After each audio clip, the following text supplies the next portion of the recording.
Big news from the post-millennial. Federal judge rules Trump admin can use the Alien Enemies Act to deport illegal immigrant gang members. The court now leaves it to the political branches of government and ultimately to the people who elect those individuals to decide whether the laws and those executing them continue to reflect their will. So this is a tremendous victory for Trump. It had been stayed effectively, but now Trump is clear to use the AEA to begin deporting. So what's the argument now? Why can't Trump do what he does? How is what he's doing is wrong or illegal? What is the Democrat argument? Courts agree with Trump. I'll give you the argument just for the sake of steel manning it. So I think the concern that people have is not so much whether the executive can do this, but whether he should do this, right? Because if you look at the Alien Enemies Act, it specifically contemplates the idea of war or an invasion by some sort of national adversary as a reasons to invoke the Alien Enemies Act, not just because you want to get illegal immigrants out of the country.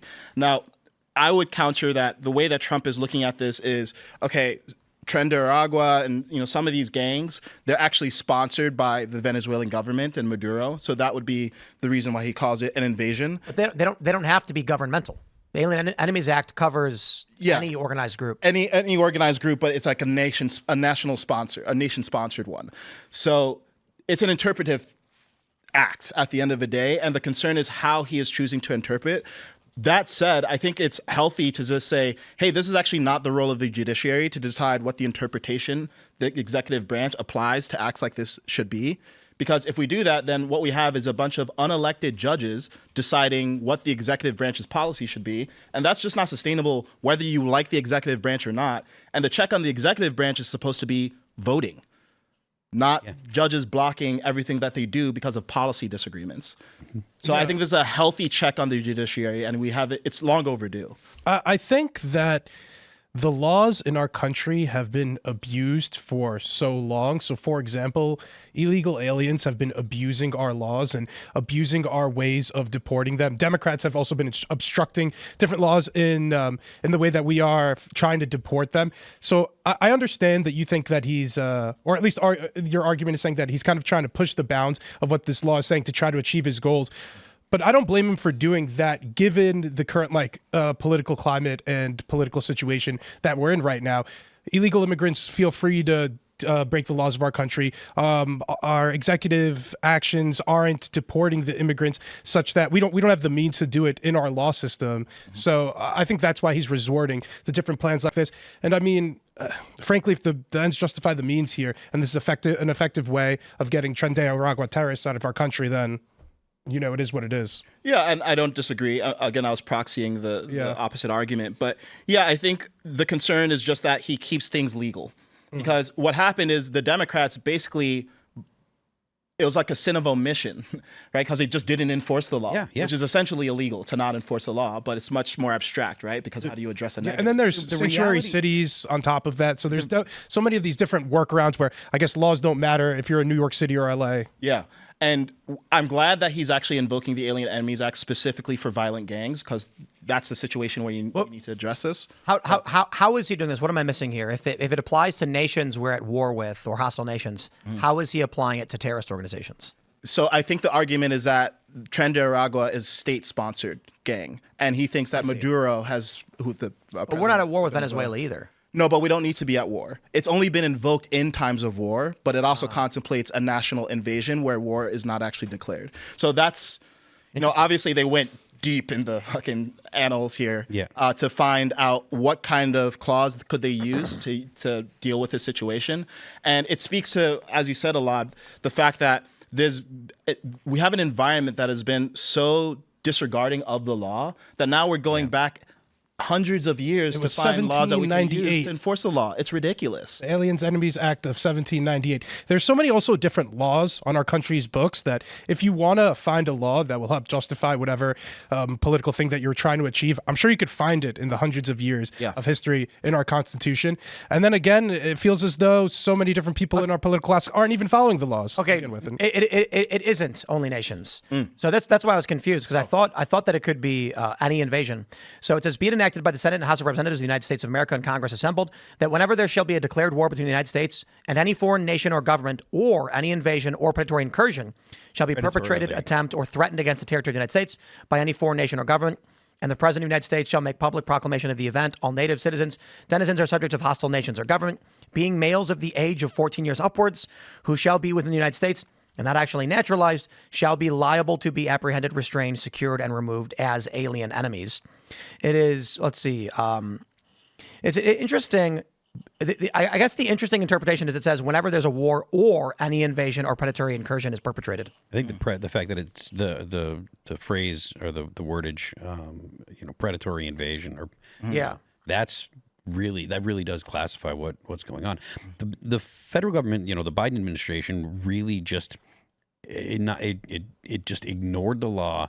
And it was such a dramatic consequence that you have to do something like this to solve the problem. There's no precedent to have that many people come into the United States in such a short amount of time and have no intention of assimilating to the lifestyle and the culture of the U.S. And I think it's important that the current administration do something to fix the damage that was done. It's so fascinating how we're kind of choosy with which laws we decide to enforce or not. It's also illegal in our country to employ illegal immigrants. I'm looking at the Immigration Reform and Control Act of 1986. I don't think illegal immigrants are having any trouble actually finding legal business too, because we want them on our farms to work there legally, as I understand. I actually asked Stephen Miller about this.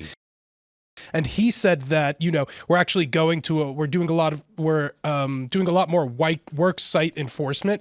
But as far as I understand, illegals can't work legally at companies, but there's still millions of illegals in our country working at these different companies, and we just choose not to enforce the law here. We've Sanctuary cities, we choose not to enforce the law here. I'm sure there's a ton of other things, not only on immigration here, but that's the fascinating thing. When it comes to stuff like employing illegal immigrants, we've talked about that here. If you employ an illegal immigrant, you should lose your business. The federal government should absolutely just expropriate your property. If you've been found to knowingly and intentionally hire illegal immigrants because you're trying to skirt tax law or whatever law, the government should take your business from you. So just to clarify everything we've gone through, we were all correct.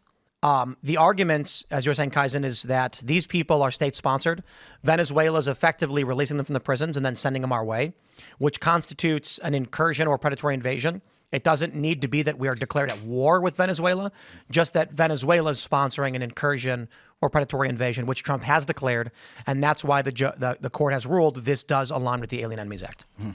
I think also part of what the Trump administration is trying to achieve here is actually a little bit of fear in those who are considering making the trip to immigrate here illegally. So that's why he wants to show you might get, if you come here, you're a gangster, you come here illegally and break the law, you might be sent to a different prison in El Salvador, a brutal prison, if you're willing to do those illegal actions in our country. Part of the reason why we should come down on businesses is because we want people that are here illegally to leave of their own volition. Exactly. Because it's difficult to do all of the the due process stuff that we're supposed to do. Even just having everybody go through the normal administrative process is a ton of manpower and a ton of time. The more difficult you make it for people to stay here illegally, the better it is for the country, because you don't have to have jackboot thugs go, which is one of the things the left is terrified of. If you make it exceedingly difficult for illegal immigrants to stay here, to work here, just to do their day-to-day business, of their life here, have them leave of their own volition, that's way better for America. And it's better for the illegal immigrants, because then they don't have to get arrested. Then they don't have to get, maybe roughed up from the cops. It's better for the communities that they live in, because you don't have police going in and, getting into interactions with the population. Because anytime the police get into interactions with the population, there is the possibility of some kind of tension, possibly a crime, possibly someone gets into a fight with the cops. You don't want any of it. Just make it hard for them to be here, because they go there on their own way. Well said. And it's funny because basically what we're saying is we just need to enforce the law. and do so consistently. And I don't think anyone wants to see masked ICE stormtroopers busting into homes and kicking screaming women and children out of their homes. You're shaking your head. Are they illegal or are they legal? Well, whether they're here illegally or not, I don't want to see that happen to another human being. So rather than having to do this by force, and if we have 10 to 20 million people, it just doesn't scale. Let's change the incentive model by enforcing the law properly so that people leave of their own accord. I don't know. Did you guys see that story about Trump promising $1,000 to anyone who self-deports? Oh, yeah.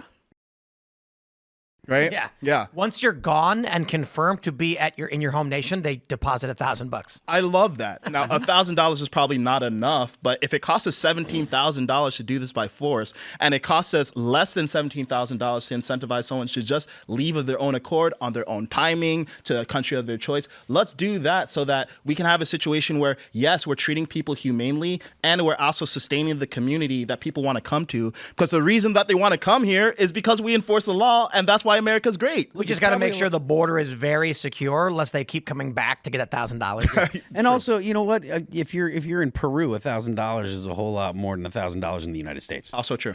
Thanks for checking out this clip from Timcast IRL. Make sure to watch the show live Monday through Friday at 8 p.m. Subscribe to this channel, and we will see you all there.